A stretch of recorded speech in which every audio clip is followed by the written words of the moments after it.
रास्ता तो नुह जम रास्ता जाजपुर जिला डुगरी कलिंग नगर तालचेर को संजोग करथिबा 53 नंबर जातीय राजपथ में अवस्थित थिबा सुकिंदा छकर मुख्य रास्ता एवं पालटिछि जम जनता। प्रत्येक दिन यह रास्ता दे शह शह माल बोझे ट्रक यातायात करुवा बेले कलिंगनगर शिल्पांचल और कालियापाणी खଣି अंचल को हजार हजार संख्यार बाइक आरोही कार्य करने जाती। मुख्य रास्ताटी एवं मरणजंता पालटिथिबा बेले प्रत्येक दिन छोट बड़ दुर्घटना घटुथिबार अभियोग हेउछि। कहार मुंड फाटुछि तो कहार हाथ गोड़ भांगुछि आउ अकाल चली जाउछि निरीह जीवन। किए तार बाप को हरई अनाथ हो जाउछि तो कहा मथारू लिभि जाउछि सिंदूर। सामान्य वर्षा हेले सुकिंदा छक दे जाइतिबा मुख्य रास्ताटी नदी भली पानी होई रास्ताटी संपूर्ण पानी रे बुड़ी जाउछि, जहा फल रास्तार बड़ बड़ गर्त सृष्टि होउछि। जेउथिपाई रास्तार अवस्था एबे एते शोचनीय होई पड़छि जे केही भी देखिले कहबेनी ये हेउछि मुख्य रास्ता बोली।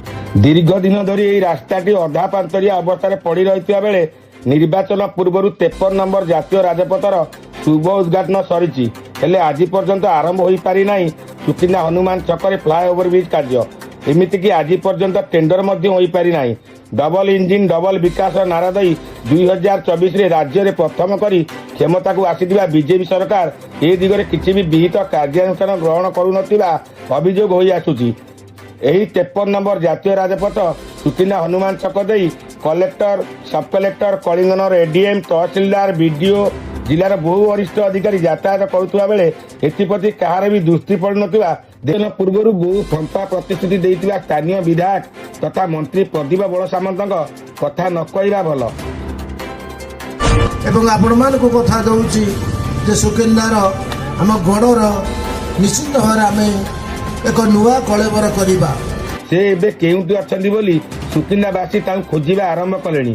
2024 निर्वाचन पर सुकिंदार विकासमूलक कार्य संपूर्ण भाव ठप हो जाइतिबा अभियोग हेउछि। मुख्य रास्तार समस्या कथा पचारे किए बारंबार अभियोग एवं गुहारी सत्वे मध्य मुख्य रास्तार समस्या नहीं ना जिला प्रशासन ना स्थानीय विधायक ना उभय केंद्र एवं राज्य सरकार केही भी ए दिगरे आखि दृष्टिया कार्यानुष्ठान ग्रहण करुनथिबा अभियोग हेउछि।